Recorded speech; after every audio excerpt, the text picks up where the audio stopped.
الحمد لله نحمده ونصلي على رسوله الكريم أما بعد فأعوذ بالله من الشيطان الرجيم إنا أنزلناه في ليلة مباركة إنا كنا منذرين فيها يفرق كل أمر حكيم أمرا من عندنا إنا كنا مرسلين.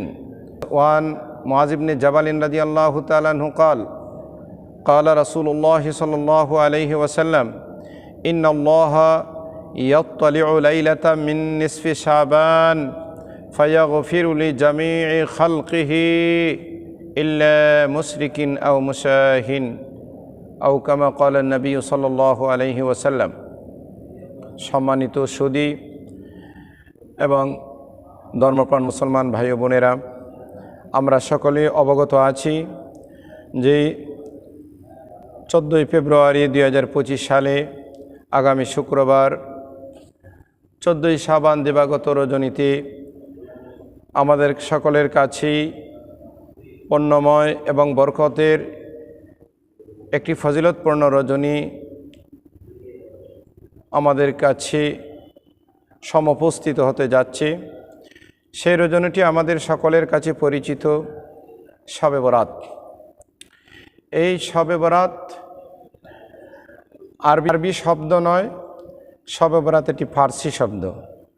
কোরআনে যেরকমভাবে নামাজ ফার্সি শব্দ, আরবিতে সলাত, এরকমভাবে রোজা ফার্সি শব্দ, আরবিতে সিয়াম, ঠিক তদ্রূপ শবে বরাত এটি ফার্সি শব্দ। অর্থ হচ্ছে বরাত, মুক্তি, ভাগ্য, আল্লাহর পক্ষ থেকে বিশেষ একটি রহমত কল্যাণের রজনী নিহিত রয়েছে। কোরআনে কারিমের মধ্যে আল্লাহ পাক রব্বুল আলামিন সূরা দুখানে এ সম্পর্কে ইরশাদ করেছেন, ইন্না আনজালনাহু ফি লাইলাতিন মুবারাকাহ। তো হাদিস শরীফের মধ্যে বলা হচ্ছে লাইলাতুম মিন নিসফি শাবান, অর্থাৎ শাবানের ছাদের 14 তারিখের দিবাগত যে রাত, 15 তারিখের রাত, এটা হচ্ছে শবে বরাত। আরবি ভাষায় লাইলাতুম মিন নিসফি শাবান, আর কোরআনের ভাষায় লাইলাতুম মুবারাকাহ, বরকতময় রজনী।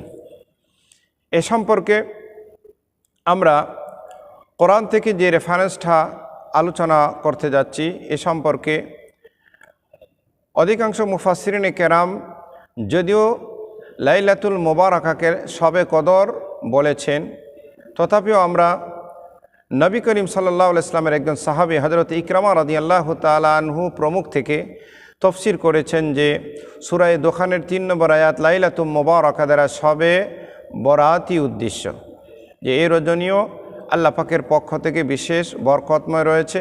আল্লাহ রহমতের ফয়সালা করে থাকেন, নাজাতের ফয়সালা করে থাকেন। এই রজনীতে আল্লাহ পাকের পক্ষ থেকে বিশেষ বিশেষ প্রজ্ঞাময় বিশেষগুলোর চূড়ান্ত সিদ্ধান্ত গ্রহণ করে থাকেন। এবার আসি হাদিস শরীফের মধ্যে আল্লাহর নবী বিশ্বনবী রাহমাতুল্লিল আলামিন বলেছেন, সহিহ ইবনে হিব্বানের 5656 নম্বর হাদিস, নবীজির সাহাবী হযরতে মুআজ ইবনে জাবাল রাদিয়াল্লাহু তাআলা আনহু থেকে বর্ণিত। নবী আকরাম সাল্লাল্লাহু আলাইহি ওয়াসাল্লাম বলেন, ইন্নাল্লাহা ইয়াত্তালিউ লাইলাতাম মিন নিসফি শাবান ফায়াগফিরু লিজামিই খালকিহি ইল্লা মুশরিকিন আও মুশাহিনিন। যে আল্লাহ পাক রব্বুল আলামিন নিসফে শাবান, শাবানের 14 তারিখের দিবাগত রাত, অর্থাৎ 15 তারিখের যে রাত, এই রাত্রিতে আল্লাহ রাব্বুল আলামিন আল্লাহর বান্দাদের প্রতি বিশেষ রহমতের সুদৃষ্টি রাখেন এবং আল্লাহ পাক রব্বুল আলামিনের পৃথিবীর সকল মুমিন মুমিনাত সকল লোকদেরকে মহান রব্বুল আলামিন ক্ষমা করেন।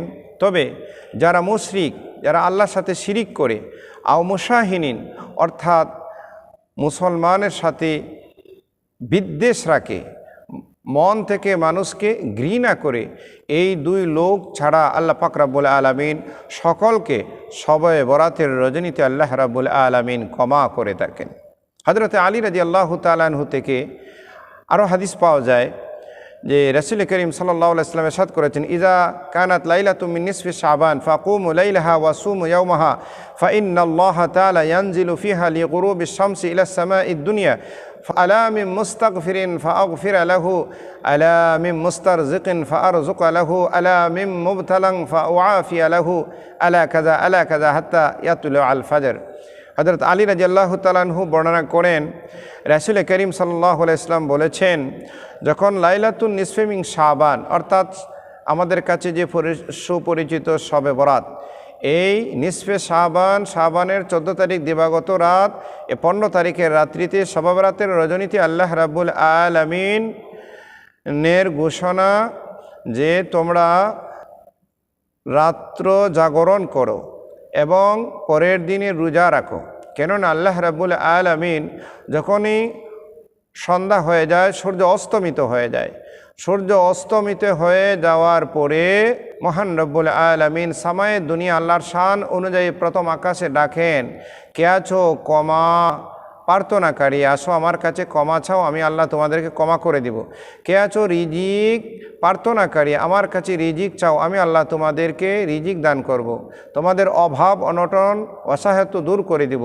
কে আছো বিপদগ্রস্ত মানুষ, বিপদ থেকে মুক্তির জন্য আমার কাছে তোমরা চাও, আমি আল্লাহ তোমাদেরকে শান্তির ফয়সালা করব। এভাবে আল্লাহ পাক রব্বুল আলামিন বান্দার সকল আহাজারি আবেদন কাকুতি মিনতি দরখাস্ত শবে সাদেক যতক্ষণ পর্যন্ত তাকে সূর্য উদয় হওয়ার পূর্ব পর্যন্ত মহান রব্বুল আলামিন এই রজনীতে বান্দার প্রতি বিশেষ নজর দিয়ে থাকেন। এই হাদিস দ্বারা আমরা বুঝতে পারলাম যে হযরত আলী রাদিয়াল্লাহু তাআলা আনহুর হাদিস থেকে বিশেষ করে 3টি আমল পাওয়া যায় এই শবে বরাতের রজনীতে। একটি হচ্ছে লাইলাতুল বারাত অর্থাৎ শবে বরাতের রজনীতে ইবাদত বন্দেগী করা অর্থাৎ জাগ্রত থেকে নফল নামাজ পড়া। 2 নম্বর হলো পরের দিন রোজা রাখা। 3 নম্বর হচ্ছে দোয়া করা। আর এই রজনীতে আয়েশা রাদিয়াল্লাহু তাআলা আনহা থেকে আরেকটি আমল পাওয়া যায়। নবী করিম সাল্লাল্লাহু আলাইহি ওয়াসাল্লামকে হযরত আয়েশা রাদিয়াল্লাহু লম্বা হাদিস আছে, ঘটনার একাংশ আপনাদের সম্মুখে উপস্থিত করছি। সেটা হচ্ছে রাসূল করিম সাল্লাল্লাহু আলাইহি ওয়াসাল্লাম জান্নাতুল বাকিতে মুমিন মুমিনাত আপনজন সকল শুহাদা সহ সকল মুমিন মুমিনাতের জন্য নবী করিম সাল্লাল্লাহু আলাইহি ওয়াসাল্লাম জান্নাতুল বাকিতে নবীজি দুহাত তুলে দোয়া করেছেন। তাহলে এই হাদিস দ্বারা বোঝা যায় এই রজনীতে আপনজন মুর্দাগণের জন্য সব রেসানি করা যায়, তাদের জন্য দোয়া করা যায় এবং কবর জিয়ারত করা যায়। যেটা আয়েশা রাদিয়াল্লাহু তাআলা আনহা যে নবী করিম সাল্লাল্লাহু আলাইহি সাল্লামকে প্রশ্ন করেছেন যে আপনাকে আমি খুঁজে পাই না, হঠাৎ করে আপনাকে সেই জান্নাতুল বাকিতে দেখলাম, আপনি কেন এই রজনীতে সেখানে যাইয়া দোয়া করলেন? নবীজি বলেন আজকের রজনীটা একটা বরকতময় রজনী, নাজাতের রজনী। আল্লাহ পাক রব্বুল আলামিন এই রজনীতে বনি কালব নামক একটি গোত্র আছে, ওরা বেশিরভাগ মেষ বকরি লালন পালন করত। এই বনি কালবের বকরির পশমের সম পরিমাণ গুণে আল্লাহ রাব্বুল আলামিন বান্দার আজকে ক্ষমা করবেন। সেই জন্য আমি আজকের রজনীতে আমার আপনজন সহ উম্মতের জন্য আমি জান্নাতুল বাকিতে যাই আল্লাহর কাছে সওয়াব রেসানি করেছি, জিয়ারত করেছি, দোয়া করেছি। তাহলে আমরা 4 নম্বর আরেকটা আমল পাইলাম, এর রজনীতে মুর্দাগণের জন্য সওয়াব রেসানি করা এবং কবর জিয়ারত করা। 5 নম্বর আরেকটা আমল আমরা পেতে পারি, এই রজনীতে বিশেষ করে তওবা করব। বিশেষ করে আমরা তওবা করো। এই পুণ্যময় রজনীতে আল্লাহর কাছে তওবা করলে মহান রব্বুল আলামিন আশা করা যায় তওবাকে কবুল করবেন। কারণ আয়েশা রাদিয়াল্লাহু তাআলা আনহা থেকে একটি হাদিস পাওয়া যায়, রাসূল করিম সাল্লাল্লাহু আলাইহি ওয়াসাল্লাম এই রজনীতে এত লম্বা সেজদা করেছেন, ফাআতালা সুজুদ, এত লম্বা সেজদা করেছেন। হযরত আয়েশা বলেন হাত্তা জানান্তু আন্নাহু কাদ কুবির, আমি ধারণা করছি যে বিশ্বনবী রাহমাতুল্লিল আলামিন নাকি দুনিয়া থেকে বিদায় হয়ে গেছেন। নবীজির নড়াচড়ায় দীর্ঘ সেজদার মধ্যে পড়ে আছেন। নবী করিম সাল্লাল্লাহু আলাইহি ওয়াসাল্লামকে আমি হাতের আঙ্গুল দ্বারা একটু কোসা দিলাম, দেখলাম নবীজি জীবিত আছেন না ইন্তেকাল করেছেন। দেখলাম নবীজি একটু নড়াচড়া করেছেন, আমি বুঝলাম নবীজি এখনও জীবিত আছেন। নবীজির সেজদা শেষ হওয়ার পরে, নামাজ শেষ হওয়ার পরে নবীজিকে জিজ্ঞাসা করলেন, ইয়া রাসূলুল্লাহ আল্লাহ আপনি এত লম্বা সেজদা করলেন, রুকু করলেন, সেখানে দীর্ঘ সময় অতিক্রম করলেন কেন? আজকের রজনীতে এত ফজিলত কি? নবী রহমতুল্লাহ আলামিন বললেন, আয়েশা জানো আজকের রজনী কি? আজকের রজনী হচ্ছে লাইলাতুন নিসফে মিন শাবান, অর্থাৎ শবে বরাত। এই রজনীতে আল্লাহ রাব্বুল আলামিন ফায়াগফিরু লিল মুস্তাগফিরিন ওয়াল মুস্তারহিমিন, আল্লাহ পাক রাব্বুল আলামিনের কাছে যারা ইস্তেগফার করবে, তওবা করবে এবং আল্লাহর কাছে যারা রহমত কামনা করবে, আল্লাহ রাব্বুল আলামিন তাদেরকে ক্ষমা করে দিবেন।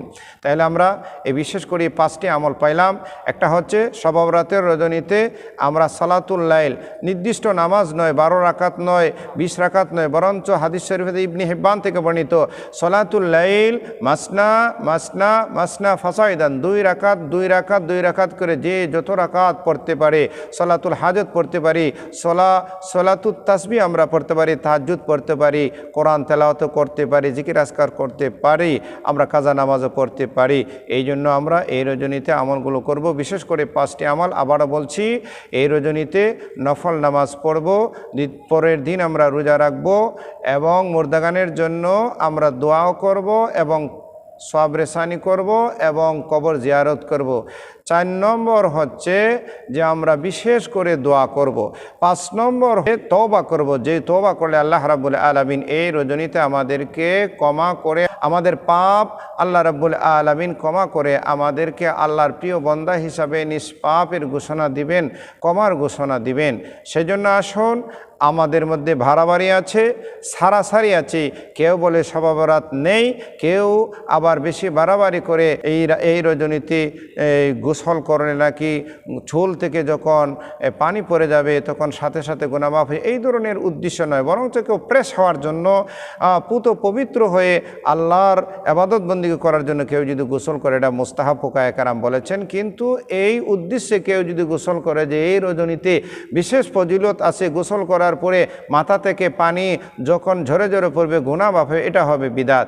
এরকমভাবে আতশবাজি করা, সিন্নি সালাত বেশি বেশি করে করা, দলে দলে জিয়ারত করা, এরকমভাবে বিভিন্ন ধরনের ফটকাবাজি করা, এরকমভাবে আমভাবে মিলাদের নামে বিভিন্ন ধরনের কুসংস্কার আর বিদাত কাজ করা, এগুলো হচ্ছে বাড়াবাড়ি। আর সারাসারি হচ্ছে যে একবারই নেই শবে বরাত, এ কথাটাও মেনে নেওয়া যায় না। তাই আমরা আসুন, আমরা সকলেই এই রজনীতে কোরআন ও হাদিসের আলোকে যেহেতু ফজিলত এবং নফল বন্দেগী, যে নফল বন্দেগী করলে রহান রব্বুল আলামিনের দরবারে অনেক ফজিলত রয়েছে, আল্লাহর নৈকট্য আর সান্নিধ্য অর্জন করা যায়। সেজন্য আমরা এই রাতটিকে সুবর্ণ সুযোগ মনে করে আমরা নফল বন্দেগী করব। মহান রব্বুল আলামিন যেন আমাদের সবাইকে অতি বাড়াবাড়িও করান না, অতি সারাসারিও করান না। শরীয়ত হচ্ছে বাইনা তাফরিত ওয়াল ইফরাত, বাড়াবাড়ি আর সারাদারির মধ্যখানে ইসলামী শরীয়ত। আমরা যেন নবীর তরিকায় নফল বন্দেগী করতে পারি, শবে বরাতের ফজিলত যেন আমরা সঠিকভাবে আমরা করে আমরা যেন আল্লাহর প্রিয় বান্দা হতে পারি, ইহকালে কল্যাণ, পরকালে যেন আমরা নাজাত হাসিল করতে পারি। আমাদের সবাইকে মহান রব্বুল আলামিন তৌফিক দান করুন, আমিন। ওয়া আখিরু দাওয়ানা আনিল হামদুলিল্লাহি রাব্বিল আলামিন।